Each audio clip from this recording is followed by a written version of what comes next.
नमस्कार, आप देख रहे हैं जन टीवी उत्तराखंड और मैं हूं आपके साथ भानु दीक्षित। सबसे पहली नजर हेडलाइंस पर।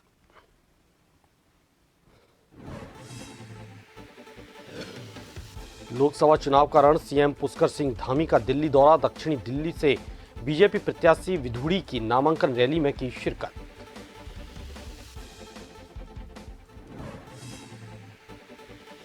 ईवीएम की सुरक्षा को लेकर विपक्ष ने उठाए सवाल। कांग्रेस प्रत्याशी गणेश गोदियाल के बाद पूर्व सीएम रावत ने साधा निशाना। भाजपा बोली, कांग्रेस कर रही भ्रामक प्रचार। चंपावत विधानसभा के पूर्व विधायक कैलाश गहतोड़ी का निधन। लंबे समय से थे बीमार। गहतोड़ी अपने शासकीय आवास में उन्होंने ली अंतिम सांस। चारधाम यात्रा को लेकर सजग प्रशासन। लोक निर्माण विभाग ने कसी कमर। सड़कों को तेजी से किया जा रहा ठीक।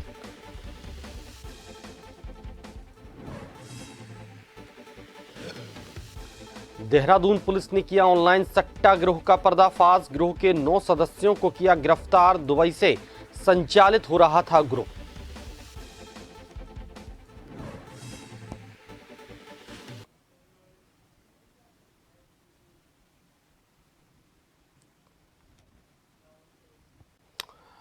और अब खबरें विस्तार से। उत्तराखंड के मुख्यमंत्री पुष्कर सिंह धामी दिल्ली के दौरे पर रहे। वहां उन्होंने दक्षिणी दिल्ली के लोकसभा प्रत्याशी विधुड़ी की नामांकन रैली में शिरकत की और जनसभा को संबोधित किया।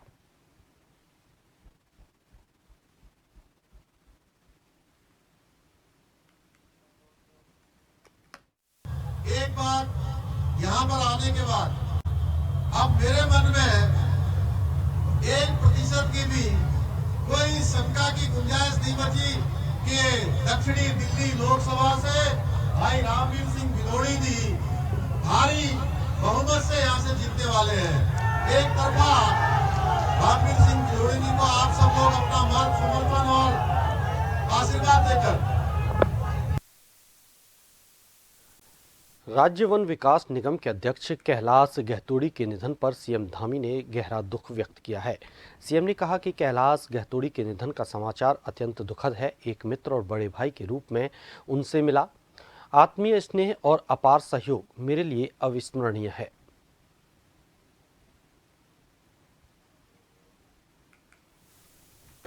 ये बहुत अपूर्णीय क्षति है और कैलाश गहतोड़ी जी हमारे कैलाश दा बहुत ही सरल थे, सहज थे, हमेशा लोगों की मदद करते थे।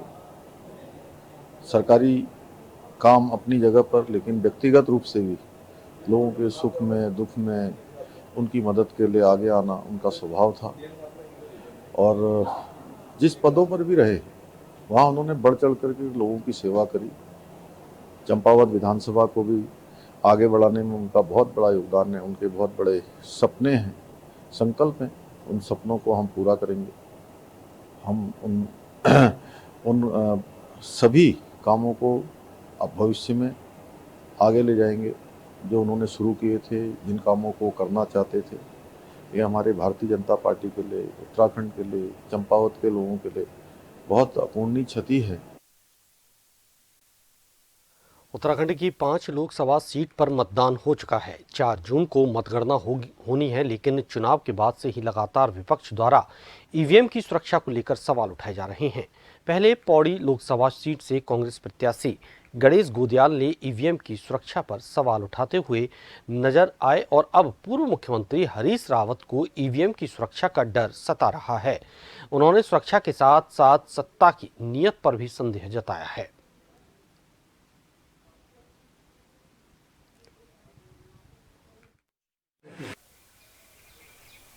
ईवीएम सुरक्षा में कई पहलू हैं और जहाँ ईवीएम रखी है उसके आसपास का एरिया 100% सीसीटीवी कैमरे के जद में होना चाहिए, ऊपर भी नीचे भी।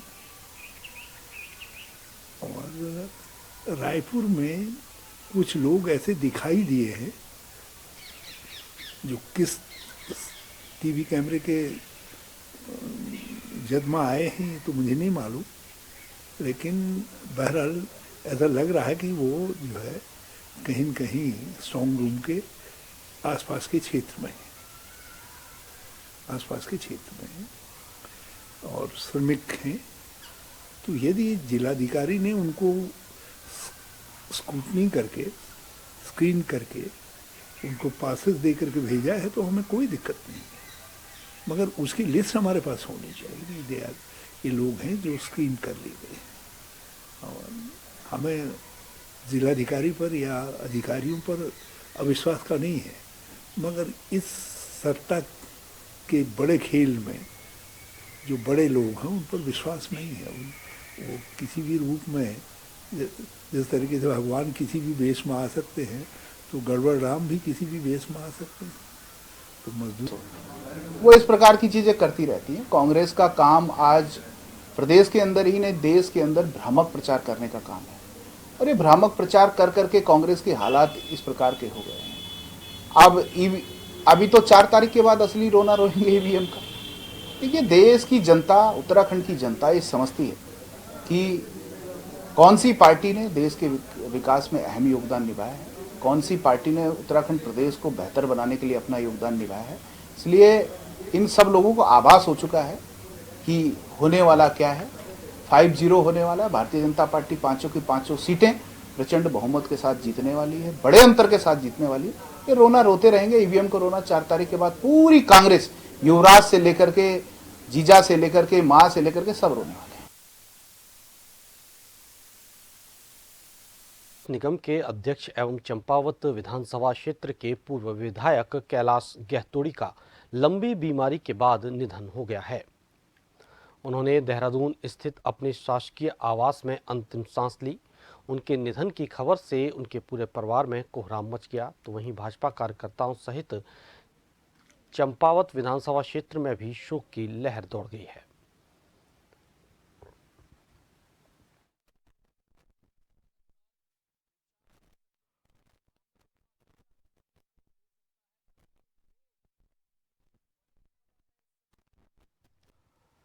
प्रदेश में आगामी चारधाम यात्रा को सुरक्षित और सुगम बनाने को लेकर लोक निर्माण विभाग ने अपनी तैयारियां पूरी कर ली हैं। यात्रा मार्ग पर पड़ने वाली सभी छोटी बड़ी सड़कों को ठीक करने का काम तेजी से किया जा रहा है ताकि यात्रियों को किसी भी तरह की परेशानी का सामना न करना पड़े। वहीं यात्रा के दौरान बारिश, लैंडस्लाइड जैसी चुनौतियों से पार पाने के लिए भी विभाग ने तमाम इंतजाम किए हुए हैं।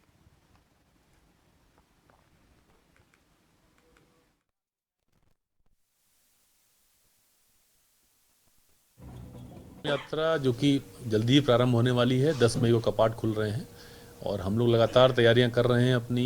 काफ़ी सारी सड़कों पे हमने काम कर लिया है। कुछ लॉन्ग टर्म प्लान्स हैं हमारे, जिस पे काफ़ी सालों से काम चल रहा है, जिसमें जो लैंडस्लाइड की ट्रीटमेंट करते हैं हम लोग, जो जोशीमठ से हमारा बद्रीनाथ धाम का जो रोड है, इसी तरीके से बड़कोट से यमुनोत्री का जो स्ट्रेच है, धरासू से ये गंगोत्री का स्ट्रेच है, ये लॉन्ग टर्म काम है जिसपे कि काम स्टार्ट कर दिया गया है। थोड़ा उसमें समय लगने की संभावना है, लेकिन उसकी जो सतह है, जो सरफेस है, जो ड्राइविंग क्वालिटी चाहिए, उस पर काफ़ी हद तक हमने सुधार किया है और जहाँ जहाँ पे कोई माइनर इश्यूज थे जो रिपेयर करने थे वो हम लोगों ने कराया है। उत्तराखंड में लोकसभा चुनाव के बाद अब नगर निकाय चुनावों की तैयारियां तेज हो गई हैं। ऐसे में नगर निकाय चुनाव को लेकर राज्य निर्वाचन आयोग को मतदान सूची में नाम नहीं होने की शिकायतें प्राप्त भी होने लगी हैं, जिसे देखते हुए अब राज्य निर्वाचन आयोग ने प्रदेश भर में मतदान सूची के पुनरीक्षण के लिए शिविर लगाने की तैयारी शुरू कर दी है। राज्य निर्वाचन आयुक्त चंद्रशेखर भट्ट ने कहा कि मतदान सूची में नाम छूटने की शिकायतों को देखते हुए सभी जिलों के डीएम को पत्र लिखकर सभी निकायों और वार्डों में 7 दिन का कैंप लगाने के निर्देश दिए गए हैं।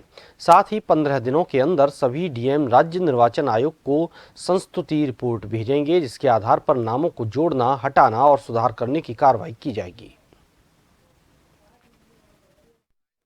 अभी हमने जो शिकायत मिली है कि देहरादून में या अन्य कई शहरों में जहां पर मतदाता सूचियों में कई लोगों के नाम छूट गए हैं, तो हमने सभी जिलाधिकारियों, जिला निर्वाचन अधिकारियों को एक पत्र जारी किया है। उसमें उनको निर्देश किया गया है कि वो 7 दिन का कैंप लगाएं, शिविर लगाएं प्रत्येक नगर निकाय में, वार्ड में, और वहां पर इसकी जो है फिर जांच करके 15 दिन के भीतर वो अपनी संस्तुति रिपोर्ट हमें भेजेंगे और हम जो उनके नाम उसमें जुड़ने हैं या डिलीट होने शुद्ध होने हैं वो हम कार्रवाई करेंगे।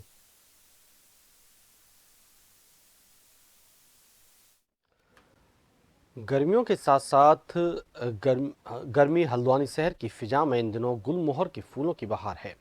शहर में जगह जगह गुलमोहर के फूल खिल चुके हैं। खास बात यह है कि हल्द्वानी शहर के बीचों बीच नैनीताल रोड पर गुलमोहर के सबसे अधिक पेड़ हैं, जो सड़क के दोनों ओर खिले हुए हैं और लोगों को अपनी ओर आकर्षित कर रहे हैं। यही नहीं, गर्मी के मौसम में गुलमोहर के पेड़ और उसके फूल लोगों को ठंड के साथ साथ हवा में महक की खुशबू भी दे रहे हैं। शहर में जगह जगह समाज सेवी संस्थाओं और वन विभाग के सहयोग से गुलमोहर के पेड़ लगाए गए हैं, जो इन दिनों खिले हुए हैं और नैनीताल रोड पर पर्यटकों के साथ साथ लोगों के लिए आकर्षण का केंद्र बने हुए हैं। हल्द्वानी के MBPG कॉलेज के प्रोफेसर प्रेम प्रकाश का कहना है कि गुलमोहर लोगों को छांव देने के साथ ही खूबसूरती भी दिखाता है और जो औषधीय गुणों से भी परिपूर्ण है। देखिए, गुलमोहर हमारा एक बहुत ही इम्पोर्टेंट प्लांट है।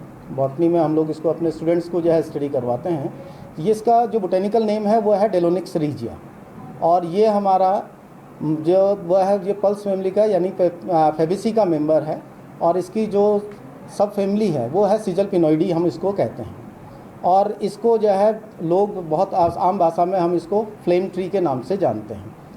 इस समय आपको सब जगह पर ये आपको खिला हुआ मिलेगा, क्योंकि हमारे यहाँ पर इसको जो है बहुत ज़्यादा यूज़ किया जाता है रोड साइड प्लांटेशन के लिए। तो हमारे यहाँ रोड्स में दोनों तरफ जो है इसको हम प्लांटेशन करते हैं, क्योंकि इससे बहुत अच्छी छाया भी प्राप्त होती है और साथ साथ बहुत अच्छा शो भी है। ऑर्नामेंटल प्लांट के रूप में हम इसको यूज़ करते हैं। लेकिन अगर आप इसको वैसे देखें, साइंटिफिकली अगर हम देखें तो बहुत ज़्यादा इसकी इकोनॉमिक इम्पोर्टेंस है, क्योंकि इसकी जो है ये एंटी बैक्टीरियल, एंटी फंगल हमारा है, एंटी इन्फ्लेमेटरी के रूप में भी यूज़ किया जाता है। और बहुत इंपॉर्टेंट चीज़ ये है कि ये हमारे वुंड हीलिंग के लिए काम आ जाता है। इसकी पत्तियों को जहाँ पर जो घाव होते हैं वहाँ पर हम इसको लगाते हैं, तो ये वुंड को भी हील करता है, घावों को भरने में हमारा ये। उत्तराखंड वन विकास निगम के अध्यक्ष कैलाश गहतोड़ी का आज सुबह देहरादून में निधन हो गया था। गहतोड़ी लंबे समय से कैंसर की बीमारी से जूझ रहे थे। कैलाश गहतोड़ी वर्ष 2017 और 2022 में चंपावत से विधानसभा चुनाव जीते थे। इसके बाद 2022 में ही उन्होंने सीएम धामी के लिए अपनी सीट से इस्तीफा दिया था। उनके आकस्मिक निधन से काशीपुर में भी शोक की लहर दौड़ गई। सुबह से ही उनके काशीपुर में गिरिताल रोड स्थित आवास पर लोगों का हुजूम उमड़ पड़ा था। वहीं थोड़ी देर पहले उनका पार्थिव शरीर देहरादून से एम्बुलेंस के जरिए उनके काशीपुर स्थित आवास पर पहुंचा।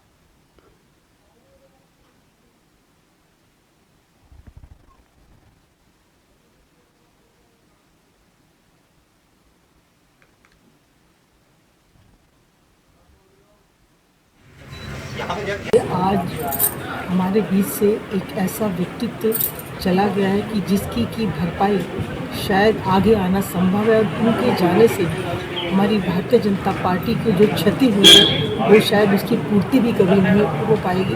क्योंकि एक ऐसा व्यक्ति जो सदैव लोगों के लिए काम करते रहे, चाहे कोई अपना हो चाहे पराया हो, सबको अपने गले लगाया और निरंतर यही प्रयास उनका रहता था कि किस तरीके से मेरे द्वारा किसी के काम में आ सकूं, ये मेरे लिए सबसे बड़ी बात थी। लेकिन हम सब ये भी जानते हैं कि वो किस तरीके से अपनी बीमारी से जूझ रहे थे, और हर जगह उन्होंने जो है दिखाया अपने को। लेकिन ईश्वर की जो इच्छा होती है, ईश्वर के अधीन जो कार्य होता है, उसमें हम मनुष्य कुछ नहीं कर सकते हैं। और आज एक ऐसा व्यक्तित्व हम सब के बीच से चला गया है।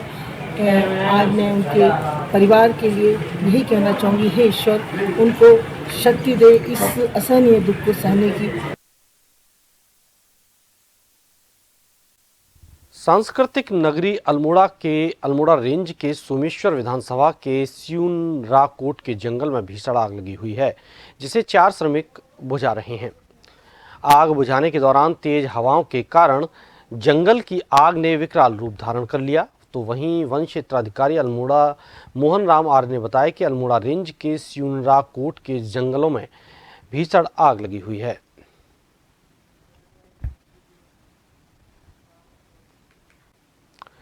चारधाम यात्रा को लेकर उत्तराखंड की आर्थिकी रीढ़ चारधाम यात्रा को माना जाता है। प्रदेश में 10 मई से चारधाम यात्रा शुरू होने जा रही है, लेकिन इसी बीच केदारनाथ में चल रहे पुनर्निर्माण कार्यों को लेकर एक बार फिर तीर्थ पुरोहितों ने विरोध करना शुरू कर दिया है। वहीं तीर्थ पुरोहितों ने सरकार पर आपदा जैसी स्थिति पैदा करने का आरोप लगाया है। कार्य जो केदारनाथ के तीर्थ हित में होगा, किसी से भी हमें नुकसान नहीं है, लेकिन हमारा सवाल है जो लाखों करोड़ों का रास्ता वहां बनाया गया था, वहीं के पत्थरों को तराश करके बहुत सुंदर भगवान के मुख का रास्ता, जहां से भगवान की देव डोलियां और बाबा केदार की डोली जाएगी, वो बहुत सुंदर तैयार कर दिया गया था। लेकिन कुछ अधिकारी केदारनाथ में भेजे जाते हैं और वो अधिकारी उस रास्ता को तोड़ फोड़ करते हैं। 10 फीट गड्ढा गहरा और 6 फीट लंबा उसको खोदते हैं और सारी यात्रा अव्यवस्था होती है। हाँ, जो यात्रा मैनेजमेंट है उसके गड़बड़ाने की पूरी संभावना है। पिछली बार भी प्रदेश को बदनामी झेलनी पड़ी थी, इन लोगों ने बहुत लापरवाहियां की और इस बार भी लापरवाहियां हो सकती है। और पंडा पुरोहित, तीर्थ पुरोहित और हक हकूकधारी दूसरे लोग, ये एक यात्रा के इसेंशियल पार्ट है, एक आवश्यक हिस्सा है, अति महत्वपूर्ण हिस्सा है। उनको विश्वास में लेना आवश्यक है और मुख्यमंत्री जी को स्वयं उनसे बातचीत करनी चाहिए। उत्तराखंड में अगले 4 दिनों तक तापमान में वृद्धि होने के साथ गर्मी भी बढ़ने वाली है। मौसम विभाग ने 7 मई तक तापमान में वृद्धि का पूर्वानुमान जताया है, जबकि 8 मई से प्रदेश के पर्वतीय क्षेत्रों में मौसम में बदलाव और तापमान में गिरावट का पूर्वानुमान जारी किया है। मौसम केंद्र देहरादून के निदेशक विक्रम सिंह ने बताया कि अगले 3 से 4 दिनों तक उत्तरकाशी, रुद्रप्रयाग, चमोली, पिथौरागढ़ और बागेश्वर के ऊपरी इलाकों में हल्की बारिश होने की संभावना है, जबकि बाकी के क्षेत्र में मौसम साफ रहेगा।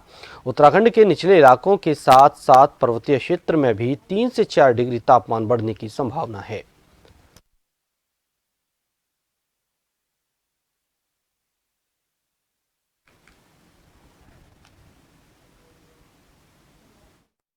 अंदर के डिस्ट्रिक्ट जो उत्तरकाशी, चमोली, पिथौरागढ़, रुद्रप्रयाग, बागेश्वर है, तो उनमें छुटपुट एक्टिविटी जो है देखने को मिलेगी, हल्की एक्टिविटी जो है रेन या थंडरस्टॉर्म की। लेकिन बाकी जगह देखें तो ये जो एक्टिविटी बल्कि जो अंदर के डिस्ट्रिक्ट्स में अभी 3 से 4 दिन की अगर बात कर लें 6 तारीख तक जो है, तो हायर रीचेज में ही ज़्यादा इसकी संभावना है। तो और जगह जो एक्टिविटी है वो करीब करीब मौसम अभी ड्राई रहने वाला है। अभी तापमान की बात करें इस समय, तो तापमान हमारे बिल्कुल सामान्य पे है, चाहे आप मैदानी क्षेत्रों में बात करें या इसी तरह हिल्स में भी बात करें। हालांकि समर सीजन है तो टेम्परेचर ज़्यादा होते हैं इस समय, लेकिन अगर सामान्य से उनका कंपेयर।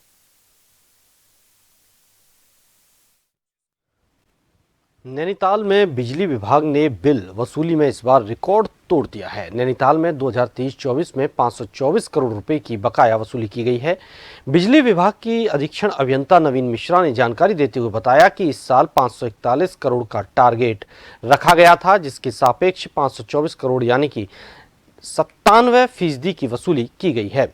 इसके साथ ही बिजली चोरी के 296 मामले पकड़े गए, जिनमें 33 मामलों में मुकदमा दर्ज किया गया। वहीं बिजली चोरी करने वालों पर 44 लाख रुपए का जुर्माना लगाया गया था, जिसमें 29 लाख रुपए की वसूली की गई। अन्य सभी मामले कोर्ट में विचाराधीन हैं।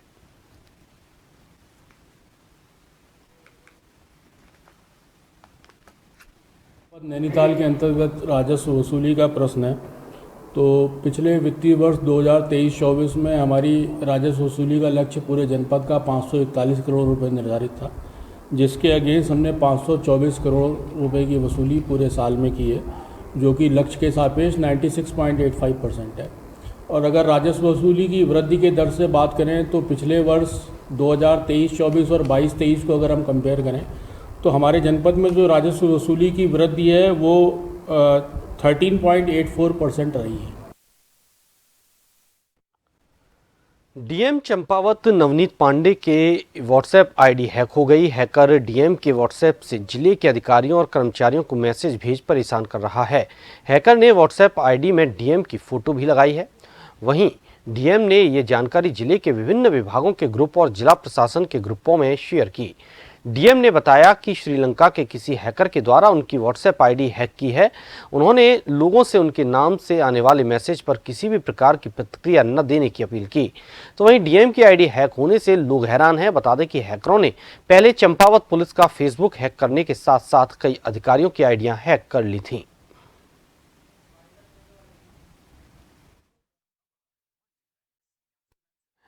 इसी के साथ इस बुलेटिन में फिलहाल इतना ही। नमस्कार।